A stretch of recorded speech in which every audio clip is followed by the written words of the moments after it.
이 보다는 단어가 시각적 블레프라는 단어가 쓰인 것이 아니라 호라우, 어떤 사실을 보다는 이 말은 내가 그걸 경험하여 체험하여 내 것으로 가졌다, 이런 의미를 갖고 있습니다. 그것을 너희와 교제를 통하여 그 교제가 있다면 바로 그것이 아버지와 아들과 함께하는 증거다, 이런 말이에요. 누림이라 이 말은 메타, 함께한다는 그런 뜻입니다. 이 시대 우리가 하나님을 경험하지 못하고는 참으로 신앙생활이라는 게 힘들 수밖에 없다는 것이죠. 그런데 하나님을 경험하려고 그러면 가만히 있어야 되는 것이 아니라 일단 들어야 돼요. 사람이 들을 줄 알아야 돼요. 그래서 우리도 아이를 뭐라 그럴 때 너 말 좀 들어, 말 좀 들어, 이 말이 뭡니까? 소리로만 들으라 쏘니까 말귀를 좀 알아들으라 소리예요. 왜 말을 못 알아듣냐, 왜 말을 못 알아듣느냐, 이런 뜻이란 말입니다.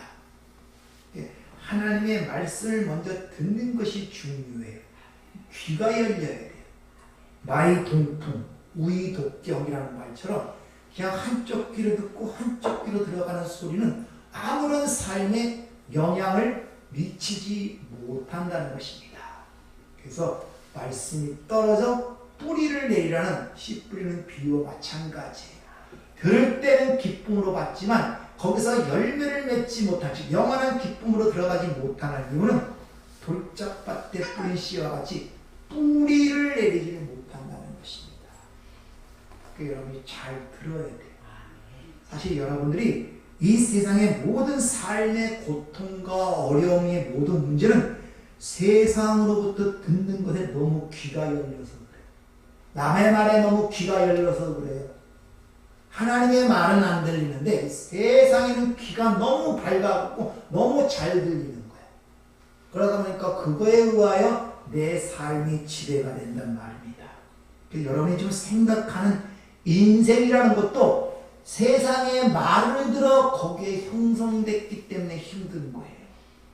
여러분의 행복이라는 것, 여러분의 기쁨이라는 것, 평강이라는 것, 내 삶의 유익이라는 이 모든 것들이 하나님께로부터 들어서 생성된 것들이 아니라 세상의 말을 들어 생성된 것이기 때문에 껍질만 있는 거예요.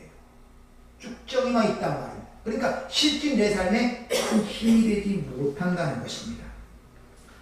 누차 말씀드리지만 이 초두에 제가 항상 성경을 강론할 때 초두에 많은 시간들을 할애합니다.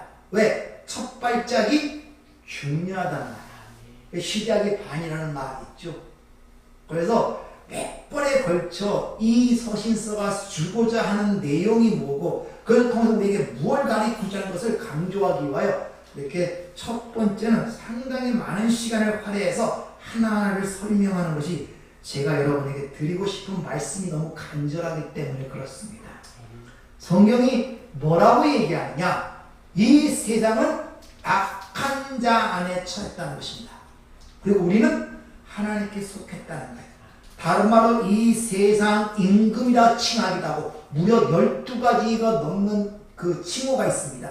마귀, 사탄, 공중권세 잡은 자, 베리알, 귀신, 다양한 말로 성경을 표현하는데 자오지만 세상은 그것들 손에 장악되어 있단 말이에요. 그래서 마귀의 종이라든지 죄의 종으로 탄다는 말이 성경에 나오는 것입니다. 우리가 사는 세상을 지금 그렇게 표현하고 있단 말입니다. 그런 기초적 전제 속에서 모든 걸 바라보고 시작을 해야지 그게 밑받침에 깔리지 않은 상태에서 세상을 바라보면 전부 다 오류가 나는 거예요. 그래서 성경은 또 뭐라고 했냐? 이 세상의 삶은 잠깐이고 제한이 있다는 거예요. 영원하지 못하단 말이에요. 그게 여러분이 인정이 돼야 돼요. 그냥 아무 생각 없이 살아가는 것이 아니라 이 세상의 삶은 잠깐이라는 거예요. 아니 지금 살아오면서 주위에서 경험을 했잖아요. 어디에 멀쩡하던 사람이 가버리잖아요. 잠깐이란 말이에요.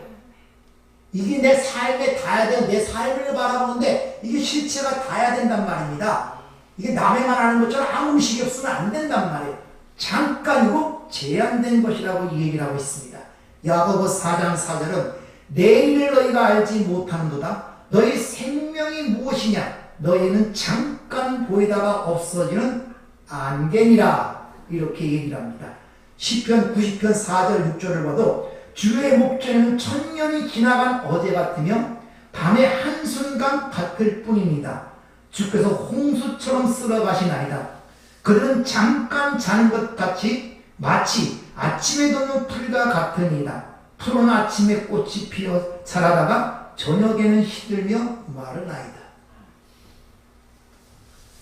꽃이 피고 시드는 모습을 통해서 왜 네 인생을 깨닫지 못하느냐 이런 말이에요. 너 인생도 그와 같단 말이에요. 꽃이 피다가 잠깐 피다가 시들어 떨어지지 않냐 이 말이에요. 왜? 그걸 통하여 네 인생을 깨닫지 못하느냐 이런 말이란 말입니다. 주의 모든 것들이 그런 것들을 가리키고 있어요.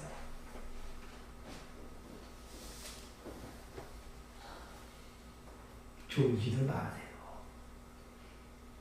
아깝잖아요. 시간이 여기 와서. 네? 아깝잖아요. 편하게 쉴 것 같으면 집에서 편하게 자지 뭐하러 여기까지 왔어.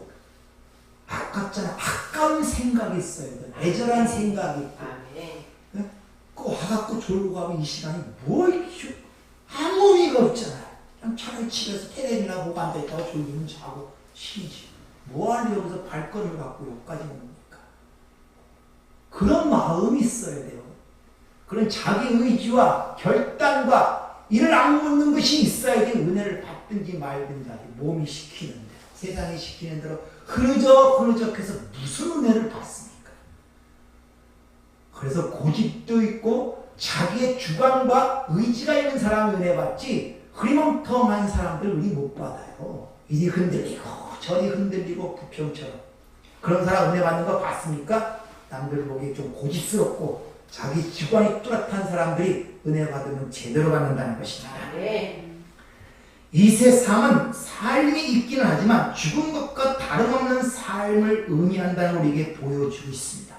왜냐? 하나님을 떠난 생명은 생명이 아니기 때문에 그렇단 말입니다. 단지 존재한단 말입니다. 이미 창세기 3장 19절에 너는 흑인이 흙으로 돌아가는 그 하나님의 엄중한 말씀을 지금 우리가 인생으로 살아내는 거예요. 성경에 기록되어 있잖아요. 너는 흑인이 흙으로 돌아갈지니라. 그 말을 지금 인생 속에서 내가 보고 있잖아요. 얼마나 그 말씀이 현실적으로 이루어지는가를. 여러분이 부모도 그랬고 어떤 사람은 앞서버린 자식도 그랬고 주의 이웃도 그랬고 사랑한다니 다 그렇게 하잖아요. 너는 흑인이 흙으로 돌아가라는 엄중한 말씀이 우리의 인생을 살면서 늘 하나님의 말씀을 확정하는 것이 바로 우리 인생이라는 것을 우리가 깨달아야 한단 말입니다. 성경에서 진정하고 영원한 생명은 이렇게 말씀하십니다. 요한복음 17장 3절 영생은 유일하신 참 하나님과 그 보내신 자 예수 그리스도를 아는 것이다. 이 말은 하나님과 그 아들 예수 그리스도를 떠나서는 생명이 아니라는 것입니다. 그러니까 사실 우리가 이 세상을 산다는 생명이라는 자체는 죽어가고 있는 현상이란 말입니다. 시편 56편 8시 고백하죠. 우린 죄 중에 잉태되었고 죄악 중에 출생됐다는 이 말은 죄의 삭신 사망의 씨를 갖고 우리 이 땅에 태어나는 거예요. 그러니까 그 사망의 씨가 자라면서 우리는 죽어가는 현상이란 말입니다. 그래서 성경은 히브리서 9장 27절 한 번 죽는 것은 사람에게 정해진 일이라고 분명히 그렇게 이야기를 하고 있단 말입니다. 이것이 성경이 말하는 거예요. 하나님 말씀하신단 말입니다. 그런 토대 위에서 인식이 될 때 하나님과 교제를 한다는 그러한 세상 속에도 영원한 기쁨을 누리며 자유를 누리며 평강을 누리며 살 수 있구나를 원하게 된단 말이에요. 내가 사는 세상, 내가 현재 처한 그 위치가 무엇인가를 이해될 때 내가 거기서 빠져나오는 하나님의 손을 내밀고 손을 붙잡을 수가 있단 말입니다. 내가 현재 있는 사실을 깨닫지 못하고 손을 아무리 내밀어도 그 손을 붙잡지 않아요. 내 현실을 깨닫지 못하는데 그래서 사람들이 병을 알아도 아파야 병원에 가요. 왜? 아프지 않으면 필요성을 못 느끼고 몸이 죽어가는데도 아픈 증세가 없으면 병을 안 찾는다니까요. 그건 저주받은 병이라고 그러잖아요. 그리고 성경의 대표로 등장하는 게 그 문둥병. 그거는 팔이 뻗어나고 눈알이 빠져도 안 아파요. 고통이 없어요. 여러분의 삶의 고통이라는 것은 바로 그 증세를 통하여 하나님의 손을 내시는 손을 인식하도록 그걸 깨닫도록 하기 위해서 주시는 하나님의 사인임을 알아야 됩니다. 그것을.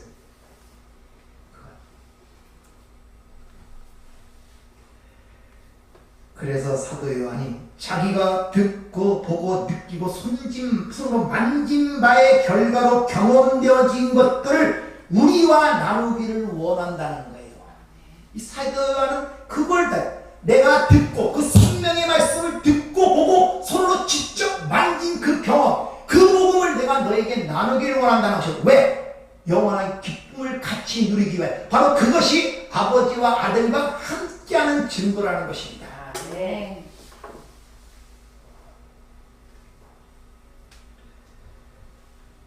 우리의 사귐은 아버지와 그 아들 예수 그리스도와 더불어 누림이라. 이 말은 그리스도인들은 자신이 가진 것이 무엇인가를 아는 자들이란 말입니다. 내가 소유하고 있는 것이 무엇인가를 아는 자들이란 말입니다. 내가 지금 무엇을 갖고 있는가를 아는 자들이란 말입니다. 그래서 그리스도인들이 이 심정, 즉 하나님과의 연합을 통해서 경험할 수 있는 것은 분명하고 명확한 것을 설명하고 정의되고 있고 나눠줄 수 있는 자란 말이에요.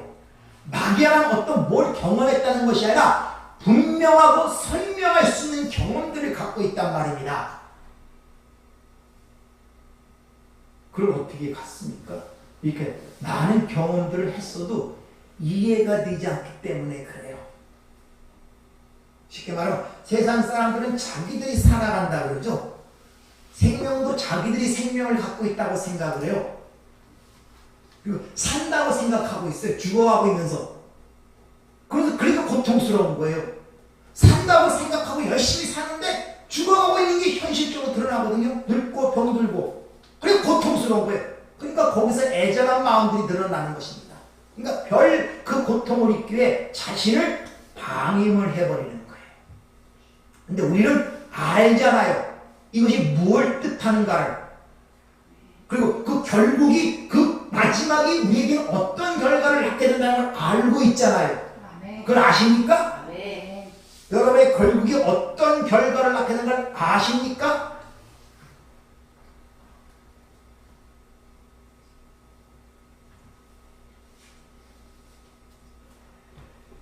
그거 좀 쉬운 말로 구원의 확신에 대한 아주 중요한 부분을 얘기하고 있습니다.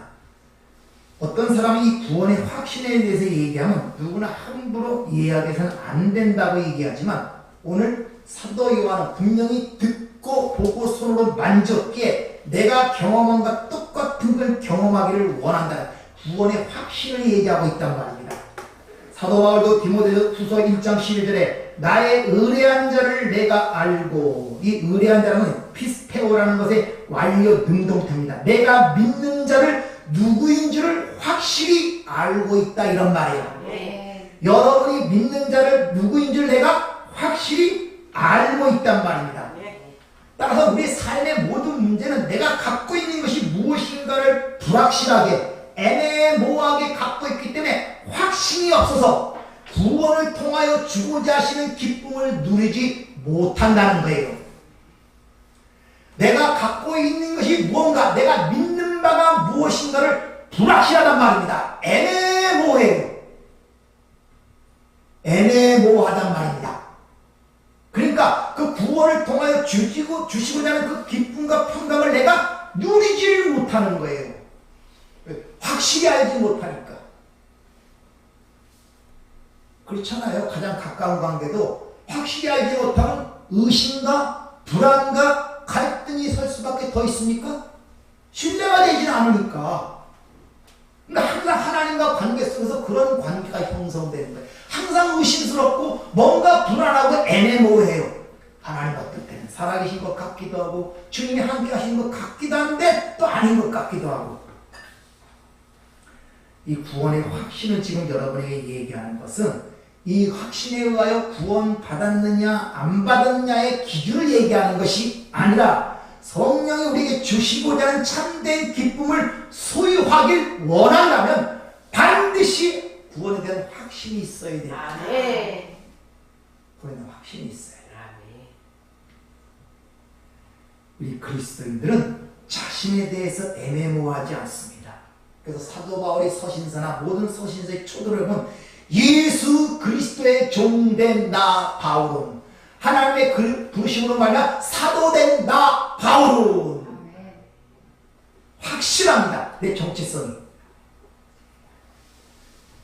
그리고 그렇게 자신이 가지고 있는 게 확실한 자들은 반드시 그것을 남에게 나눠주고 싶은 마음이 생긴다는 거예요. 그 자체가 내가 무엇을 가지고 있는가를 알고 있다는 하나의 입증된다는 것입니다. 우리가 보고 들은 바를 너에게 전하면 너희로 우리와 사귐이 있게 합니다. 즉 전할 수 있다는 것은 내가 그것을 소유하고 있거에 대한 확신을 보여주는 입증이란 말입니다. 복음을 알지 못해 고통받고 불안해하는 내 주변 사람들을 바라보며 불쌍히 여기는 마음이 있어야 돼. 그러니까 저들의 고통의 원인이 우리는 무언 줄 알고 있잖아요. 안타깝잖아요. 왜 저런 고통 속에 나오지 못한가? 왜 마음이 평안하지 못한가? 왜 기쁘지 못하는가? 왜 삶이 저렇게 고달프고 고통스러운가? 대부분의 사람들은 세상에서 뭐 돈이 없어, 출세하지 못해서, 집이 없어, 그렇게 생각하잖아요. 그러니까 그 방면으로 생각해서 부단히 노력하지만 사회적 구조나 세상적 구조에 의해서는 절대 인간들은 공평할 수가 없습니다. 인간은 태어날 때부터 전부 다 불공평하게 태어나요. 어떤 사람은 회장 집에 태어나고 어떤 사람은 거지 아들로 태어나요. 왜 첫번부터 공평치 않아요? 근데 어떻게 공평이 됩니까? 재능도 다르고 IQ도 다르고 품성도 다르고 생각도 다르고 다 다른데 어떻게 공평해요? 공산주의가 근데 공평한 세상을 만들자고 그러죠? 사람이 재능과 재수로부터 공평하지 않고 태어날 때도 공평치 않은데 무슨 공평을 합니까? 그걸 인정하란 말입니다. 네. 거기서는 절대 그걸 누릴 수가 없어요. 거기서 나오란 말입니다. 그걸 우리는 알잖아. 왜 거기서 고통받는지. 그 잠시 나버리면 되는데 그걸 놓지 못하고 왜 붙들고 있는지. 그걸 전해주고 싶은 마음이 있냐는 것이죠. 그걸.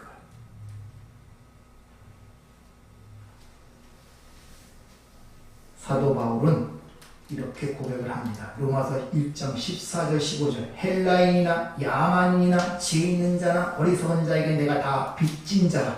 그러므로 나는 할 수 있는 대로 로마에 있는 너에게 복음 전하기를 원하노라. 고린도 9장 16절 내가 복음을 전할지라도 자랑할 것이 없으면 내가 부득불할 일이냐. 만일 복음을 전하지 아니하면 내게 화가 있을 것이로다.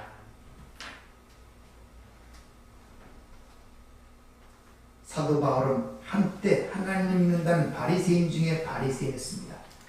그럴 때는 그들에게 정지하고 그들을 비판하는데 앞장섰지만 진정한 생명을 갖고 그 하나님을 내가 소유하게 되자 그들을 바라볼 때 불쌍히 여기고 왜? 자기의 과거에 대해서 그리고 그들을 전해주고 싶은 마음이 안타까움이 있는 거예요. 심지어 내가 전하지 않으면 내게 화가 있을 정도로 그 마음에 안타까움이 있음을 우리에게 표현하고 있단 말입니다. 여러분들은 지금 어떤 생각들을 갖고 계십니까? 전해주고 싶은 마음이나 있습니까? 네. 없으면 생각들을 내가 가지고 있는 게 없어서 전하고 싶은 마음. 진짜 갖고 있으면 전하고 싶은 마음이 굴뚝같이 생깁니다. 그가 방황하고 거기서 나오면 된다는 걸 아는데 어떻게 얘기를 안 해요? 뺨때기를 맞더라도 얘기할 수밖에 없잖아요. 네. 여러분들이 주위의 복음을 알지 못해 그런데 관심도 없고 그것에 대한 동정심과 연민의 정을 느끼고 계시냐는 것이죠. 느끼셔야 돼요. 불쌍히 여겨야 됩니다. 불쌍히 그들과 싸울 것이 아니라 불쌍히 여겨야 돼요. 불쌍히 그게 싸움이 언제까지 갈 것입니까? 조금 관짝으로 들어갈 건데 관짝에 집어넣고도 싸울 겁니까? 불쌍히 여기세요. 불쌍히 미워하지 말고. 그것이 하나님과 나의 얼마나 큰 장애물을 못 느끼십니까? 그것이 얼마나 나에게 가슴과 비수를 짓고 내 자신을 처참하게 만드는 사실을 모릅니까?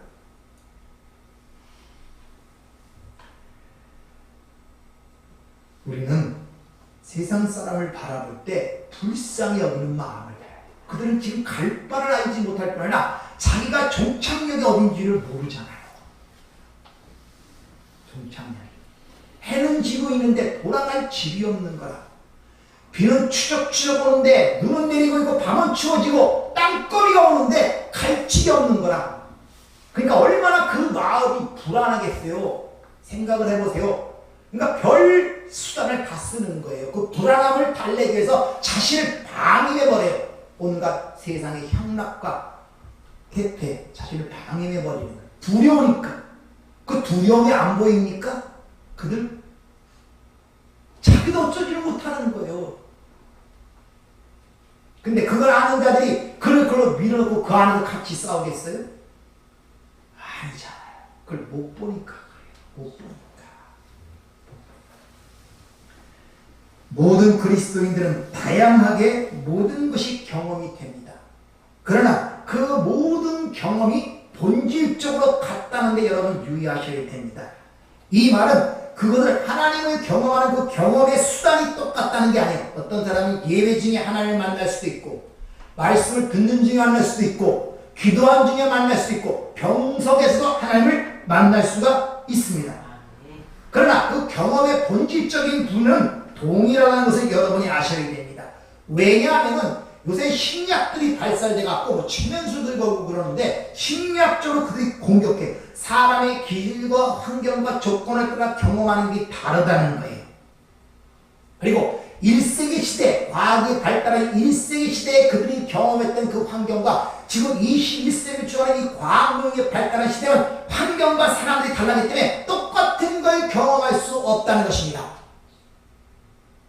만약 그렇다면 1세기에 있던 사도 요한이 왜 자기가 경험한 걸 우리가 나누기를 원합니까? 시대가 다르고 때가 다르고 모든 게 다 다른데 이 말씀이 맞지 않잖아요. 그러니까 동일한 것을 경험할 수 있다는 걸 우리에게 가르쳐주고 있단 말입니다. 우리 그리스도의 경험이라는 것은 선천적으로 탁월한 기질이 어떠하든지 모든 그리스도인들의 본질적으로 피차나의 같은 종류의 경험을 하는데 그리스도인들의 경험이라는 것은 단 하나를 이루어지게 됩니까? 뭡니까? 하나님과 그 아들 예수 그리스도와의 만남이란 말이에요. 만남.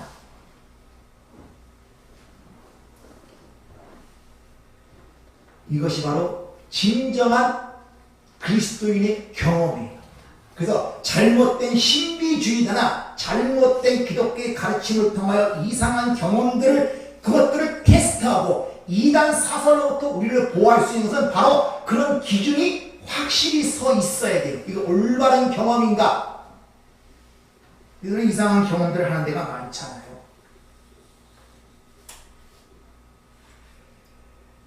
따라서 그리스도의 경험이라는 것은 한 시대에 제한되는 것이 아니라 시대를 초월하며 또 경험은 한결같은 것이기 때문에 1세기에 지금 사도 요한이 경험했던 것을 이 시대 우리 그리스도 같이 공유할 수 있다는 것을 알아야 돼요. 저건 사도이니까 사도이만 경험한 거야. 이게 아니란 말입니다.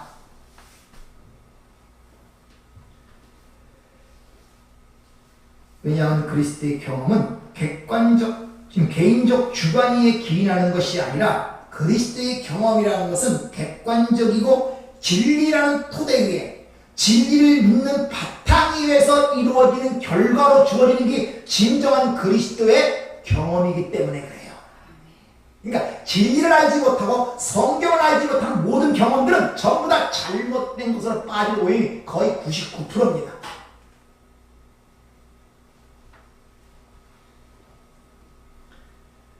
주관적으로 경험하는 것들과 체험하는 것들은 개인에 따라 다르고 환경에 따라 다를 수가 있어요.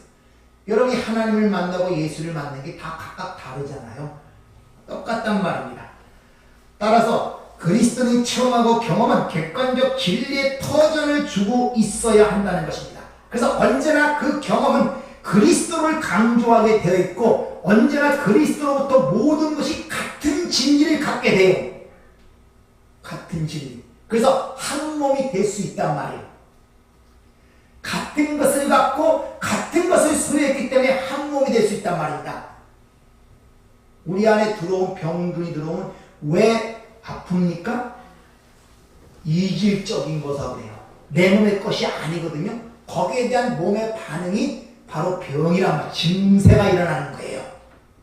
증세가. 근데 외부에서 들어오는 그 증세가 일어나는 게 발견하기가 쉽습니다. 근데 내부에서 내 자체에서 발생하는 게 힘든 것이 뭐냐? 그게 바로 암이란 말입니다. 암은 외부에서 들어오는 것이 아니라 내부에서 자생적으로 발생하는 거란 말입니다. 내 안에 내 것이 왜곡이 되거나 잘못되면 그게 잘못된 거더라. 그리고 그 잘못된 그 암은 자기 자신을 먹어가면서 스스로 죽는 거예요. 신기하죠? 죽음을 향하여 가는 세포예요. 그래서 암은 누구에게만 있는 것이 아니라 다 갖고 있어요. 그 유전지 인질들은, 요인들은.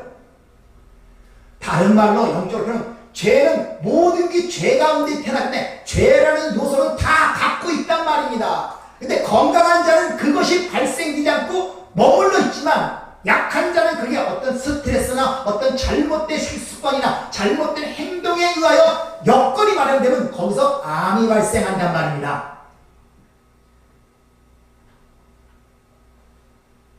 남이 나를 그렇게 하는 게 아니라 그게 영적으로 무서운 거예요. 왜냐하면 영적으로 건강하셔야 된단 말입니다. 네. 여러분들이 건강치 못하면 잡혀먹는 거예요. 그 죄라는 씨 때문에. 목사님 우리가 구원받았는데도 그럼 죄라는 게 있습니까? 이 몸이 죄덩이라니까요. 그래서 이 몸으로는 하늘의 것을 받지 못한다고 그러잖아요. 그래서 새 몸을 준다고 말씀하시는 것입니다.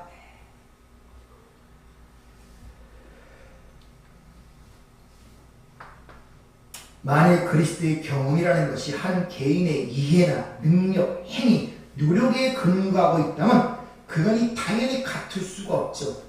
그래서 그리스도에서 진정한 경험이라는 것은 같은 진리 위에 같은 하나님께서 같은 선물의 결과로 주어진 것이기 때문에 이것이 진정한 나에게 준 하나님의 경험인가를 테스트할 수 있고 스스로도 질문할 수도 있고 이단으로부터 나를 보호할 수가 있단 말이에요.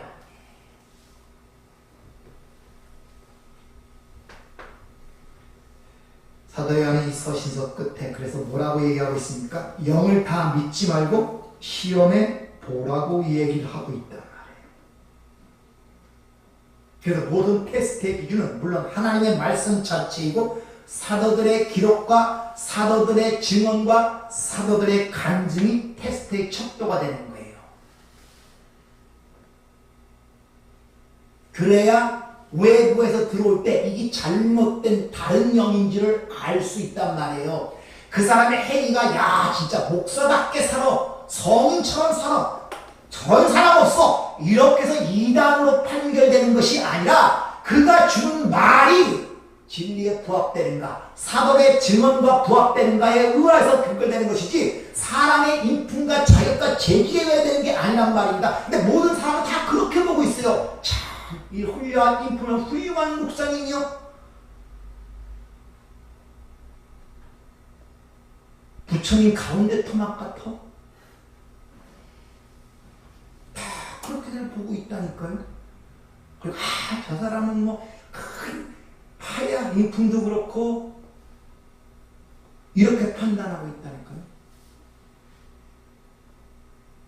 그렇게 판단하고 있다니까요. 세상은요.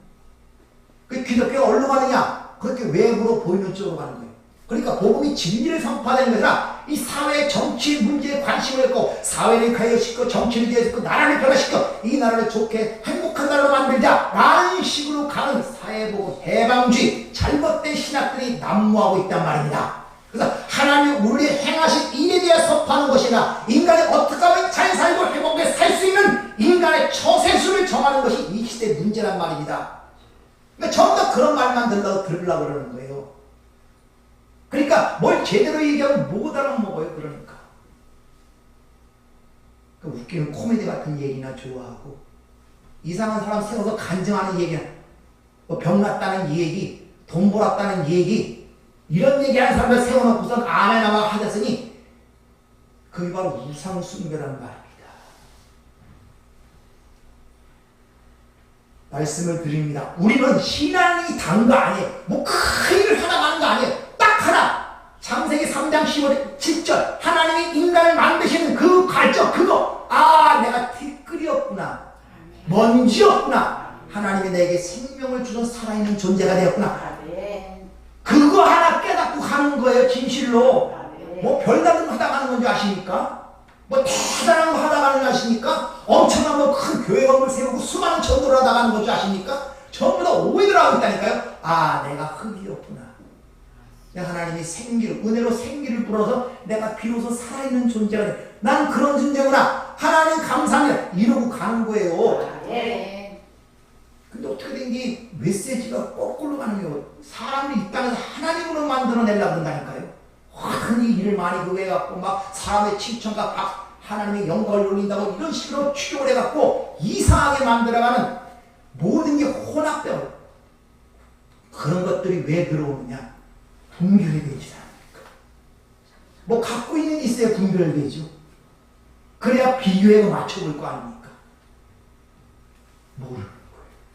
모르는 거예요. 안타까운 일이죠. 그런데 계속 안타까운 일이 점점 더 안타깝게 되어집니다. 왜? 세상은 결국 글로 가게 작정이 되어 있기 때문에 절대 나아지지 않습니다. 마지막 진리, 마지막 등잔대가 꺼지면, 마지막 잔이 쏟아지면 그때 끝나는 거예요. 세상이 뭐 과학이 발달하고 우주가 뭐 그런 거 하고 상관없습니다. 그런 거에서 뭐 세상 판단하고, 때와 기한은 아버지 손에 있어요. 잘 나가다가 갑자기 변하는 거예요. 갑자기. 그 도덕이 언제 올 줄 모르는 걸 준비하고 얘기하죠. 뭐 지금처럼 첫째 기근이 일어나고 재난이 일어나고 전쟁이 일어나니까 종말인다, 그건 하나의 증상이고 그렇다고 바로 끝나지 않습니다. 오히려 계시록 18장에 보면 바벨론 시대 마지막 별 때 보면 엄청나게 부와 영광이 번성합니다. 상인들이 부와 부자가 되고 막 그러다가 갑자기 끝나요. 그것은 저와 여러분의 삶도 마찬가지입니다. 맨날 그냥 병석에 누워서 꼬꼬다 가는 게 아니라 어느 날 자고 일어나면 없는 수도 있습니다. 아시겠습니까? 오늘을 소중하게 생각하세요. 오늘 그리스도인들에게는 내일이라는 보장이 없단 말이에요. 내일에 주는 하나님이시기 때문에 오늘 즐겁지 못하고 오늘 행복지 못한데 어째 내일을 기대합니까? 오늘 소중하게 여기세요. 오늘 보는 사람을 사랑하고 오늘 보는 사람을 불쌍히 여기고 오늘 주어진 것에 감사하고 오늘에 충실하란 말입니다. 이것이 사람, 우리 그리스도인이 사는 모습이에요.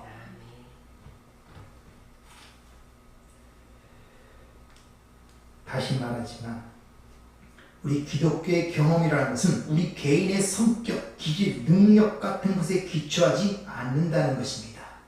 그러니까 여러분이 핑계거리 삼지 마세요. 나는 믿음이 없어서, 나는 뭐가 부족해서, 이런 소리 하지 마세요. 사모하는 마음이 없어서 그래요. 네? 사모하는 마음이 없지, 뭐 내가 부족하고 지식이 그런 것에 그리스도의 경험이란 거기에서 제한되지 않는다니까요. 다 핑계거리지. 온전히 우리 주님의 은혜와 우리 주님의 소원에 의지하여 우리에게 모든 것이 가능하단 말입니다. 다시 말하면 경험이라는 것은, 즉 그리스도의 경험이라는 것은 하나님 아버지와 그 아들 예수 그리스도와 교제하는 거예요. 이 사귐이란 말이 코이노이아, 교제라는 뜻이란 말입니다. 그리고 그것을 내가 경험하고 있고 그걸 통해 내가 소유한 것이 무엇인가를 테스트해보는 것은 그 경험을 통해 참으로 하나님에 대한 지식과 그걸 하나님을 아는 자가 되었다면 그걸 전해주고 싶은 마음이 안 날 수가 없습니다.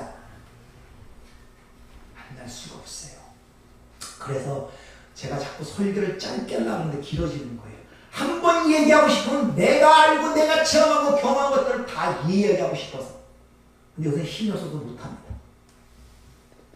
그래서 자꾸 설교가 짧아지죠. 아우, 자꾸 힘이 없어져 요새. 예전에는 인간적인 정열과 열정이 있는데 지금은 그냥 진이 다 빠져버려요. 그리고 자꾸 자조가 생겨요. 그래서 짧게 하려고 합니다. 그러니까 잘 들으셔야 돼요. 아멘. 하나님께서 우리에게 은혜를 베풀어 주셔서 이 성령의 빛 가운데 우리의 경험을 입증해 주시기를 소원하시기 바랍니다. 아멘. 이 세상의 삶도 그렇잖아요. 이 땅에 한 번 왔으면 좀 열심히 공부해서 열심히 살아서 세상다운 행복도 좀 누리며 살아가고 싶은 것이 세상의 삶 아닙니까? 그러면 영원한 하나님의 나라의 백성, 하나님을 아버지라 부르는 자들이 이 땅에 적어도 이 고통 많은 세상에도 고난 많은 세상이 되지만 적어도 감사하며 기뻐하는 그 우리에게 주시고자 하고 약속하시고 주신 것들을 누리며 살고 오고 살아가는 것이 여러분 좀 낫지 않겠습니까? 맨날 끌려가듯이 마지못해 끌려가는 것보다는 그저 앞발을 내디면서 감사하며 찬양하는 삶이 되는 것이 좀 더 신앙생활 삶이 아니겠습니까? 아멘. 그러기를 원하는 거예요. 저는 여러분들에게. 아멘. 그저 예수 믿고 간다는 게 십자가의 도를 따른다는 것이 그저 세상에 큰 무거운 짐을 내려놓지 못하고 마지못해 끌려가는 거. 왜? 지옥 간다 그러니까 안 가기 위해서 마지못해 가는 이런 모습 보이면 안 된단 말이에요. 초대교회는 안 그랬단 말입니다. 세상 사람이 놀랬다니까요. 그렇게 핍박을 받아 저들이 누군가? 저들이 그리스도에 속한 자들이래. 그리스도인이래. 일단 말이에요.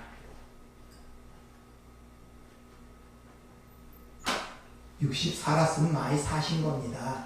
아멘. 옛날 같았으면 벌써 갈 때가 됐어요. 옛날에는 한갑 지나면 큰 어른이었어요. 동네에서 제가 생각하고 큰 어른 뒷짐지고 다니고 허허하고 일로 오는 거 다 이제 놓고 지금은 뭐 하도 발달돼갖고 좀 수명이 늘어났지만 한갑자 사셨잖아요. 이제 뭐가 중요한 건 알 때가 됐잖아요. 아, 내가 가지고 갈 것은 아무것도 없구나. 아멘. 내가 거기에 목맬 거 없구나. 이렇게 좀 자유스럽게 나머지 여생을 즐기시길 바랍니다. 아멘. 걱정할 거 없습니다. 아멘. 뭐가 걱정스럽습니까? 그렇지. 밥을 지금 굶습니까? 중풍에 걸려 오늘 내일 합니까? 굶으면 쌀 팔아 줄게요. 라면 한두 끼 먹어도 그냥 하루 살아요. 큰 거 없으면, 욕심 없으면. 중풍에 걸릴 수 없었습니까? 찬송가 부르다가 그 나라 가면 되지까지. 뭐 더 시키실 일 있으면 고쳐주실 것이고. 이게 편하게 생각하세요. 미워하고 싶고 아프고 상처가 있습니까? 그거 지나가는 건데 뭐 대단하게 생각합니까? 아, 저것도 나를 교훈시키고 가르치기 위해서 하나님 주신 선생님이었구나. 오히려 감사하지. 그래서 국민학교 때 그렇게 두드려 맞고 손바닥 맞고 터진 선생이 생각나잖아요. 그래서 가서 감사하다 그러고 교생 그 날에 찾아가고 그러잖아요. 이제는 뒤돌아보면 다 추억이고 아름다운 것들이에요. 백을 먹어도 아름답게 보이고 그 쌀겨 먹어갖고 그냥 배 그거 한 것도 아름답게 보이고 왜 그렇게 그때 고통스러운데 지금 이게 아름답게 보이는지 모르겠습니까? 그 나이 먹은 것이고요. 나이 먹은 것. 첫 번째는. 두 번째는 인생에 관망이 생기는 거예요.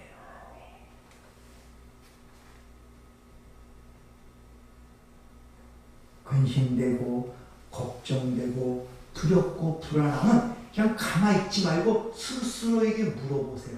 내 영혼아, 내가 어찌하여 낭망하느냐? 네가 두려워하는 것이 무엇이냐? 스스로 질문하라니까요. 네가 지금 뭐 때문에 두려워하고 삶이 그렇게 힘들게 느껴지냐? 물어보라니까 스스로에게. 스스로에게 왜 안 물어봅니까? 물어봐야고. 네가 두려워하는 이거 도대체 뭐야? 불안해하는 이거 뭐야? 걱정하는 이거 뭐야? 돈이 없는 거야? 밥을 못 먹는 거야? 물어보라니까 실질적으로. 그냥 피하려고 하지 말고. 대부분 하나님의 백성들은 스스로 그것을 방임해. 마귀가 주는 것들을 방임하고 있다니까요. 그게 내 생각인 줄 알고. 왜? 그렇게 살아왔으니까 익숙하니까. 특히 주일날 아침 되면 이 마귀가 이상한 생각들을 말해줘요. 갑자기 뜬금없이 세수를 하는데 사모가 오늘 찬영이들 잘할까? 목이 탁 막혀갖고 또 그러지 않을까? 아니 갑자기 그 생각이 들어. 멀쩡한 그 생각이 왜 드냔 말이야 도대체. 이게 팍팍 먹어주니까 그럼 이게 사탄이 주는 거. 그거 되면 괜히 걱정되고 찬양도 잘해야 되는데 괜히 목이 맥혀서 쾌쾌대고 또 은혜 떨어지는 거 아닌가 자꾸 거기 생각에 매이다 보면 팍 죽어버리는 거예요. 그러면 이상한 생각들이 드는 거예요. 그러면 재빨리 이게 사탄이 준 내가 물러가라 소리쳐야 되는데 거기에 또 복종을 하고 이 생각 저 생각하고 오늘 교회 갈까 말까 이렇게 되는 거예요. 이렇게 되는 거예요. 그럼 거기에 묶여버리고 장악이 되어버린단 말입니다. 여러분 하나님이 우리에게 이렇게 이처럼 어떻게 자기 독생자를 죽이기까지 사랑했다. 죽이기까지. 그 반복해서 하나님이 이처럼 나를 이렇게 사랑해서 그 아들을 주셨어. 그 아들을 주셨어. 그 아들을 주셨어. 그것이 감에 될 때까지 10번이고 100번이고 암송을 하란 말입니다. 그 말이 확 바뀔 때까지. 그래야 그 말씀이 내게 능력이 되는 거예요. 여러분들이 자꾸 종노릇하지 마세요. 이 세상이 주는 것들 60년 동안 종소리했으면 많이 한 거예요. 이제 거기서 나왔으니까 그거 다 버리세요. 다 버리고 그냥 자유롭게 가세요. 그리고 주어지는 것들 행복하게 하는 것들 마음껏 누리세요. 영화 구경도 가고 놀러도 가고 맛있는 것도 먹고 그러란 말입니다. 됐습니까? 오늘이 소중한 거예요. 오늘 진짜 소중한 거예요. 오늘이 오늘 소중하고 기쁘고 즐겁게 살란 말입니다. 내일은 내일 걱정 안 하고 말씀하십니다. 여러분 하나님 주시고 되는 기쁨과 평강이 오늘 이 순간에 충만하게 위한 주를 축원합니다. 은혜롭고 자비로우신 아버지 주신 것을 누리지 못하고 살면 참 안타깝고 답답합니다. 주님 오늘도 일러주셨사오니 우리 힘과 애절함으로는 되지 않으니 오늘 주님 일러주신 것을 주시고자 하시기 위함입니다. 아버지 말씀이 내 안에 들어와 내 마음에 못과 같이 잘 박혀서 내 삶을 인도하게 하시고 그를 통해 주어지는 말할 수 없는 기쁨과 말할 수 없는 평강이 우리의 삶을 인도하도록 축복하여 주시옵소서. 예수님 이름으로 기도하옵나이다. 아멘.